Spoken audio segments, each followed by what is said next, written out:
Hello mga suki! So ngayon, kakadating lang natin ng bahay at bumungad sa atin ng napakaraming parcel. So ayan na, unbox na natin isa-isa. So yan, medyo nahihirapan akong buksan. Ayan, if I'm not mistaken, ayan, open natin para makita nyo.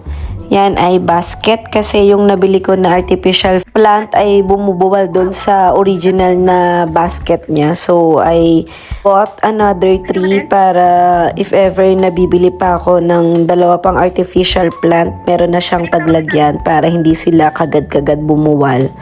So ayan naman, another Shopee finds. So binubuksan ko na siya. Ayan ay para siyang mga artificial na na book. Ayan.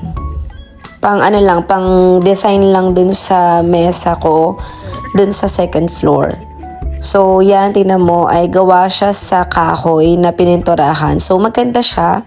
So ang nakalagay dyan ay bless this home. So, ito naman, bumili ako ng basket tray para if ever may mga bisita ako. So, iba-ibang size na yung binili ko. So, napaka-cute niya, very aesthetic, and mukha siyang matibay. This one naman is another rug para sa aking balay kasi mahilig ako sa basahan. So, ayan ay mga non-slippery.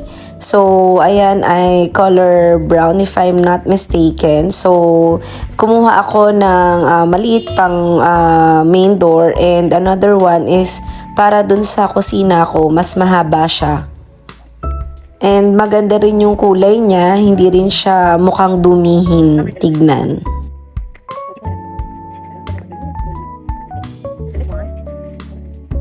So, let's unwrap another one. So, ayan, nakita na siya ng aking Diyosawa at medyo naiinis na siya kasi napakadami ko na namang binili sa Shopee. So, hindi daw kasi durable and magtatagal yung mga galing dyan. Pero, napakaganda kasi talaga and very aesthetic ng mga nabibili ko dito. Emergency light? Hindi, yung nasa isip ko. So, ito siya. Ay, dumi. So, medyo madumi lang siya. So, nakalagay dito, kaya ang dumi lang. Grateful, hindi na mamahal, lagay mo to. Grateful for everything. For small things and big things in between. Dito pa ubis. Di pa bias, aesthetic natin yan. So, ayan siya. Kailangan natin itong punasan. Ay, pwede ka bumukan ng panulis. Kumain muna tayo. Kayo siya nung Pagkakatanda ako, hindi pa naman ako start Yan na. Hindi pa naman ako start sa'yo Yung Hindi pa ako nag-start sa'yo. sa Bilang maging housewife. Hindi pa ako nag-start. Wala pa akong hard date. Pinaparamdam ko na sa'yo magiging sakripisyo mo sa buhay. Ano ka naman ganyan? Huwag kang ganyan. So, ayan na nga guys, nagbabanta na siya. So, nakakatakot maging housewife. Ito naman, hope. For I know the plans I have for you, declares the Lord, plans to prosper you and not to harm you, plans to give you hope and future. My faith is confidence in what we hope for, assurance and about what we do not see. And love. So with this one, medyo madumi lang siya, maybe sa material na ginamit. And yung iba medyo may bumukol lang ng very very light lang. So let's unbox yung pinakamalaki. So ito na siguro yung mesang pangarap ko na matagal ko na siya laging nilalagay sa add to cart ko. Pero hindi siya nagmamaterialize. So ngayon is the day na bubuksan na natin siya, i-assemble, and kahit gabi na yan, tinatawag na ako ng asawa ko, di talaga ako nagpapigil kasi gusto ko na siyang makita kung ano yung magiging itsura niya dun sa aking sala sa second floor. So, chinek ko na isa-isa dyan yung mga materials and kung kumpleto siya. Kasi, syempre, kung hindi siya kumpleto, hindi siya ma-assemble. So, we need to check and take video sa pag-open ng mga in-order natin sa Shopee para pwede natin siyang ma-claim or ma-refund dun sa pinagbilhan natin.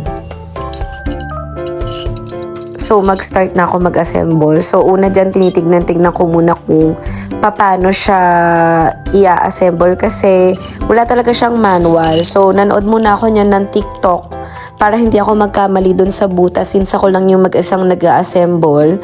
Umakat na kasi yung aking asawa. So, hindi ko alam kung paano ko siya talaga gagawin. So, nanood muna ako ng TikTok para hindi ako magkamali. Then, isa-isa ko na siyang tinornilyo.